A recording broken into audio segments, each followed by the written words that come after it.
Welcome back to my channel, everyone. I'm going to start off by doing a brow cover. I'm going to be taking a little bit of alcohol on a cotton ball and just cleaning off any oil that could be on my hair. This ensures that the glue actually adheres to your hair and sticks and dries properly.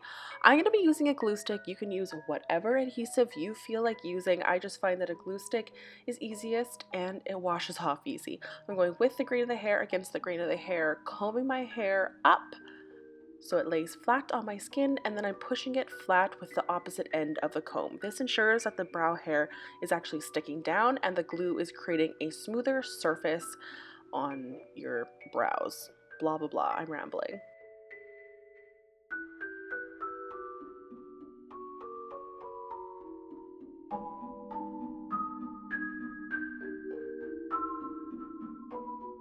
Oh, my boy is so cute. Okay, so I'm also going to be putting in some contacts, and you guys, I cannot see with these contacts in.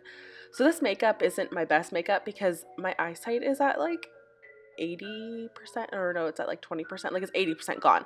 I'm taking a little bit of primer and just smoothing out my skin, and then I'm going to take a tiny little bit of the Kat Von D powder and just press that into my brows. This just absorbs any extra moisture that's in the brows, and I don't know. We set them, don't we? It's just a thing you do. I'm going to be working with this Makeup Forever foundation. You're going to be seeing this a lot this month because I'm addicted to this foundation. I just love it. I'm putting that all over my face, everywhere. I'm not really bringing it down my neck because I really kind of forgot. Then I'm going to be taking a little bit of the Kat Von D concealer. This is in the shade, I think L1. It's the lightest one besides Whiteout. And I'm just putting that right over top of my brows. I'm not too concerned with covering my brows with pigment or doing a color correction because I'm going to be putting color over top of them anyway.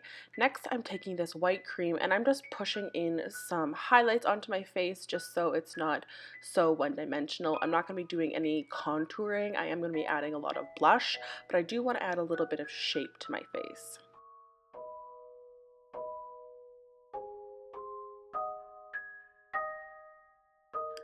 Then I'm going to set my entire face with some powder. This is just an HD powder by NYX. You can use whatever you want. Look at this in my hair.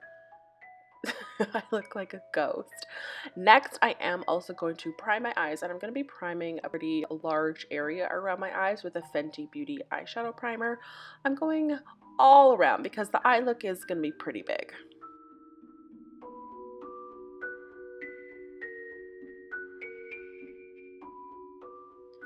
I didn't really know, like, this is my, I'm making this up as I go, okay? So I just took a brow pencil and I'm just kind of mapping out where I know I'm going to put my cut creases, and then I'm going to go into this it's a blush palette, and I'm going to start overdrawing my exaggerated eyes. So I'm going to go into this like medium tone pink shade, and I'm going to start feathering that up into my brow and kind of create this like almost like sad brow look.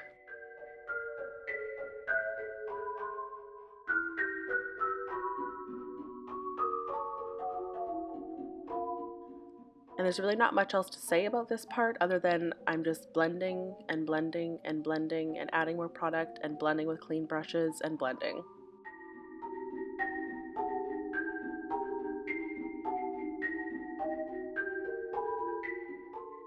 Next, I'm going to pick up this beautiful like deep red tone, and this is going to add a little bit of contour to this makeup. So I'm just blending that into the pink, kind of right against where I am going to cut that crease.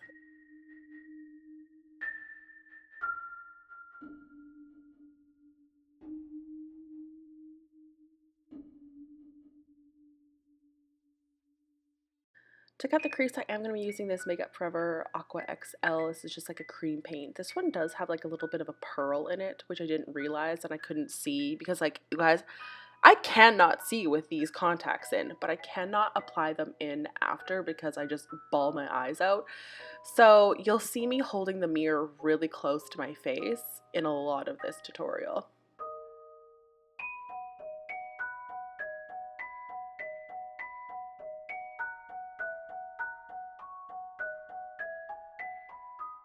So I cut that on both sides, and because this is a cream, I do need to set it. So I am going to be just setting that with a matte white shade, and this is from another Mayron palette.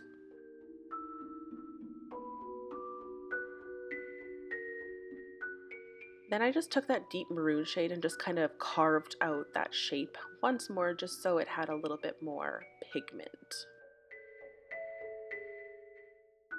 For underneath my eyes, I followed pretty much the exact same steps as I did. It was kind of weird for me to like overdraw this much like into my wrinkles. Like I have so much going on underneath my eyes, so this isn't the best makeup look to do if you have some serious wrinkles coming in like I do. But I started with the light blushes and then I went into that deep maroon tone as well.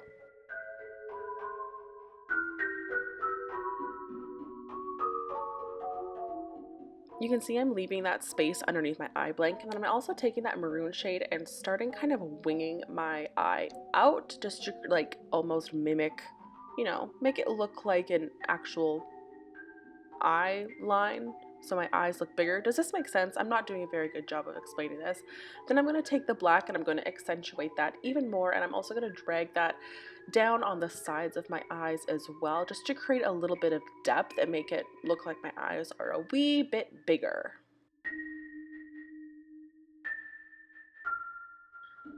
After I've darkened that, I'm going to take that same white color. You can just take a cream color if you want, and I'm just going to drag that right underneath my eyes.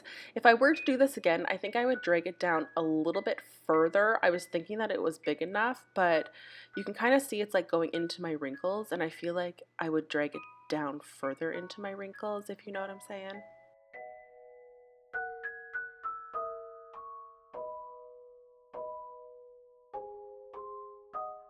So I just played with that, creating the shape that I wanted, the new eye shape that I wanted. Ooh.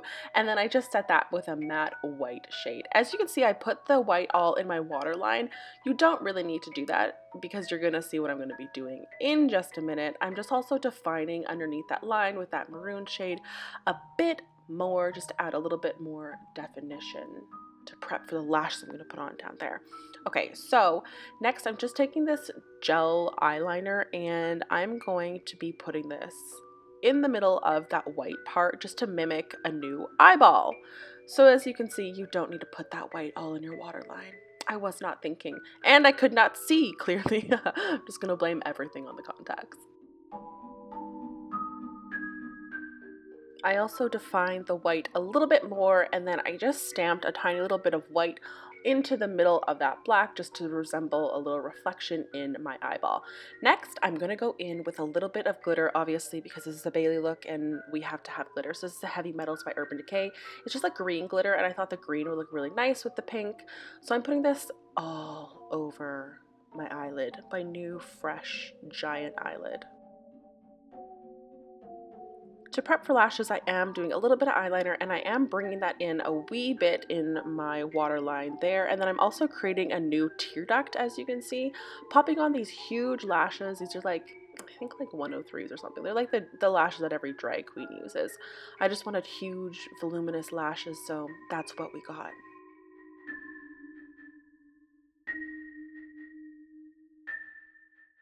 Now for underneath my lashes, I have these old pair of Wicked lashes that I actually cut in half, and I haven't used this half, so I thought this is a perfect time to use these. So this is the lash that I'm going to just pop underneath my eye. I feel like lashes, it just like makes it just like takes it to that level.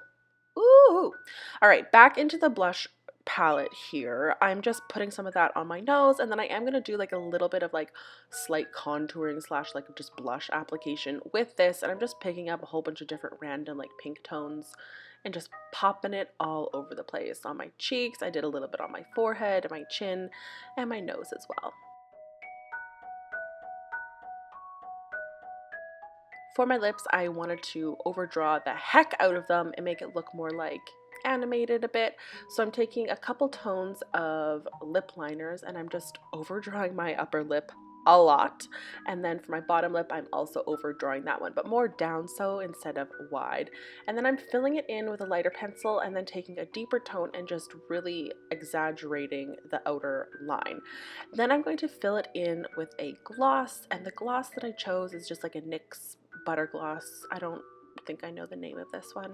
Ooh la la, so juicy. And then I am going to add just a couple little highlights. I feel like this really like gives the illusion that it's not my lips, and it's like a bigger lip. That's it for this video, guys. I hope you guys enjoyed this little doll as much as I did, even though I actually could not see when I was doing this. It turned out okay. I hope you guys enjoyed, and I'll see you guys in my next one.